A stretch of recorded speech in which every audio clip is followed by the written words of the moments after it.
네, 전쟁 끝났습니다. 네, 1차 대전 끝나고 나서 이제 또 체제, 그 전에 비스마르크 체제 나왔듯이 이번에는 베르사유 체제에 대해서 이야기를 하겠습니다. 자, 파리에서 전쟁 끝나고 뒤처리하기 위한 회의가 열립니다.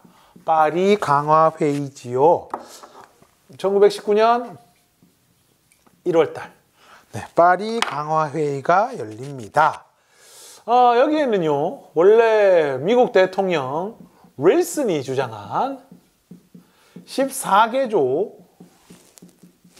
원칙, 이거를 중심으로 하자라고 채택을 하게 되는 거지요. 요 원칙에 나오는 게 우리가 익히 들어 알고 있는 민족 자결주의라든가 전쟁이 일어나게 된 배경이 된 비밀 외교를 금지시킨다라든가 항해의 자유를 보장해 달라 하는 얘기, 그 다음에 각 나라의 군비를 축소시키자라는 이야기가 등장을 했지요.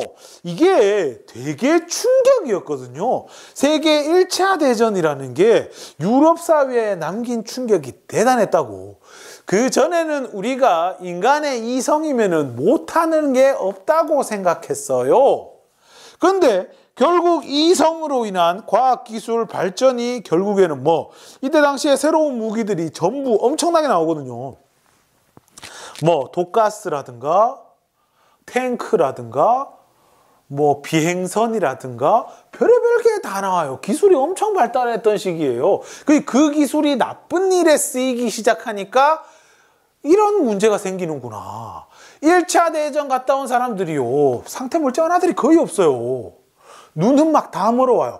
참호에 갇혀 있으면서 그 참호의 열악한 환경, 비가 오면 질척질척해지고 무너지는 참호에 깔리는 애들도 있고, 비가 오면 참호에 빗물이 고여. 완전 위생으로나 뭘로 뭐나 최악의 장소에서 거기에서 몇 년 동안 버티고 있었다고 생각해봐요. 걔들이 정상적인 사람들이 어디 있겠어. 다들 끝나고 와서도 PTSD 걸려가지고 고생하고. 그게 과연 이 기술의 진보라는 게 뭐냐, 인간성이라는 게 도대체 뭐냐 이거지. 그거에 대한 엄청난 반성을 하게 되는 거지요. 자, 그래가지고 사실은 이 윌슨의 14개조 원칙이란 게 나왔지만 실제로는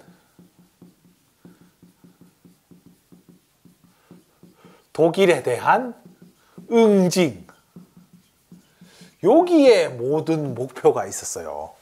패전국에 대한 가혹한 응징. 너 그 전쟁에서 졌으니까 다 물어내. 당시 패전국이라면은 독일, 오스트리아, 불가리아, 투르크. 투르크는 완전히 막 폭망하는 거고, 이걸 통해 가지고. 자, 하여튼 그렇습니다. 그래가지고 요거를 통해가 이제 베르사유 체제라는 게 만들어지게 됩니다. 왜 베르사유 체제냐? 독일이 다른 연합군과의 맺은, 전쟁 끝나고 맺은 조약인 이 베르사유 조약에서 따온 거지요. 베르사유 조약, 베르사유 궁전. 그때 40년, 50년 전에 니들이 우리 몰아내고 니네 황제 즉위식 했던 그곳에서 문서에 사인해라. 다 계획이, 프랑스는 다 계획이 있더라. 베르사유 조약을 맺게 합니다. 어떻게? 가혹하다 했잖아. 독일은 식민지 포기, 그 다음에 알자스 로렌 지역, 되게 금싸라기 지역이라고 했어요. 공업지대로 엄청나게 큰 지역. 원래 프랑스 땅이었는데 나중에 보불 전쟁, 프랑스 프로이센 전쟁 때 나폴레옹 3세가 지면서 이게 독일한테 갔다가 다시 프랑스에게 반환됩니다. 어우 추워. 자, 그 다음에 군비 축소. 그 다음에 1320억의 배상금, 20억 마르크의 배상금.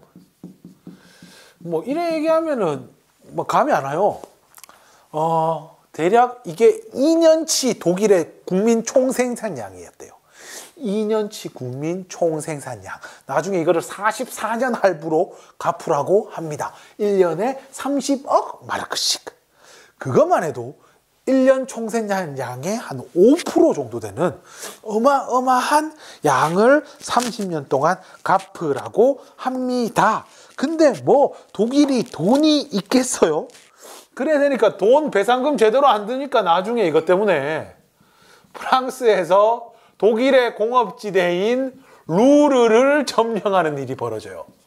야, 너 그 배상금 안 주제? 내 이거 가져간대 하면서 루르라는 지역에 쳐들어가게 되고, 나중에 이것 때문에 일어나게 되는 게 로카르노 조약이라고, 야, 싸움 좀 하지 말고 독일 니도 돈 좀 갚아라. 그러면서 로카르노 조약이 아니고 협정이라고 나오던데. 협정. 그래가지고 이거를 하면서 이제 베르사유 조약을 준수하자, 이런 이야기가 나오게 되는 거죠. 그리고 이 베르사유 체제의 결과 신생국, 새로운 국가가 만들어집니다. 아까 얘기했던 3국, 핀란드, 에스토니아, 라트비아. 얘들이 독일, 러시아 이렇게 있으면 요 사이에 독일, 러시아 요 사이에 이렇게 있어요. 그러니까 독일과 러시아가 붙어 먹는 거를 막아야 된다라고 해가지고 요 사이에 신생 독립국을 만든 거예요. 알겠죠? 네. 그리고 전쟁의 결과 민주주의가 발전을 하게 되죠. 이때 뭐 전쟁하면서 광고했던 게 이거예요. 우리는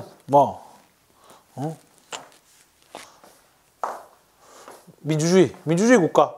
우리는 황제 국가에 대항해서 싸운다. 뭐 독일이라든가 오스트리아라든가 투르크라든가 이런 데 보면은 황제 국가잖아요. 그래가지고 선전을 억수로 많이 해요. 선전전. 이때 당시에는 이제 전쟁 자체의 개념이 총력전의 형태로 바뀌게 되면서 각지에서 이제 언론 플레이도 엄청 하는 거야. 저것들 봐라. 쟤들은 황제를 위해 싸우고 우리는 민주주의, 우리를 위해 싸운다. 우리 국민들을 위해 싸운다 하면서 막 이렇게 선전도 하게 되고, 결국 전쟁에서 얘들이 이겼기 때문에 이렇게, 사실 따지고 보면 영국은 그 황제 있잖아. 근데도 뭐 하여튼 선전할 때는 뭐 그런 거 저런 거 없어요. 그래가지고 민주주의가 발달하게 되고, 남녀평등. 그러니까 남녀평등이 그냥 곱게 생긴 게 아니에요. 이 전쟁의 결과물입니다. 옛날에 전쟁하면서 사실 남성우위, 옛날에 뭐 우리는 남성우위 하면은 이거 유교 꼰대들 그럼 그렇지 하면서 막 꼰대들 막 우리나라 막 이런 거만 아시아 막 유교 이런 것만 떠올리기 싫은데, 안 그래요. 얘들도 유럽 애들도 마찬가지예요. 그러면서 이제 얘들이 했던 논리 중에 하나가 이거지. 야, 니들은 나라를 위해 도대체 뭐 하느냐? 우리는 전쟁터에 나간다. 니들은 뭐 하느냐? 그런데 세계 1차 대전, 총력전의 형태가 되니까 전쟁 나가는 애들만 전쟁하는 게 아니에요. 후방에 있는 국민들도 공장에 가서 총알 만들어내고 군복 만들어내고 다 동원돼야 돼. 그리고 나니까 여자들이 얘기하는 거지. 야, 우리도 전쟁 나가면 이런 거 하는데. 투표권 가져가는 거야. 그러면서 남녀평등, 보통 선거가 성립이 되고요. 그리고 뭐 신생국, 새로 만들어진 국가 민주주의 체제 갑니다. 그리고 독일에서 만들어지는 바이마르, 독일 제국이 없어지고 바이마르 공화국이라는 게 나오는데, 얘들도 역시 민주주의 국가입니다. 알겠죠? 그리고 전쟁이라는 아주 큰 거를 겪고 나니까 사람들이 야, 제발 이런 거 또 하지 말자. 근데 또 하죠. 한 20년 뒤에 또 합니다. 그래가지고 이제 국제 연맹이라는 거를 만들고 군비 축소에 관한 회의도 합니다. 이 군비 축소에 관한 회의 중에 대표적인 게 워싱턴 회의라고, 워싱턴 군축 회의라고도 하는데, 여기에서 만드는 함대 비율을 정해요. 그래서 새로운 배 이제 만들지 마라라고 이야기를 합니다. 그 다음에 부전조약, 우리 전쟁하지 말자. 요 대표적인 부전조약이 켈로그 브리앙 조약이라고. 켈로그는 미국 사람, 브리앙은 프랑스 사람. 얘들 둘이가 모여가지고 1928년 전쟁하지 말자라고 약속한 겁니다. 국제연맹 만들어집니다. 지금의 UN하고 비슷하긴 한데 독일 참석 안 시키고요. 소련 참석 안 시킵니다. 왜? 얘들은 거의 뭐 유럽에서 왕따 당해요. 미국 참석 안 해요. 미국은 자기가 자발적으로 몰로주의.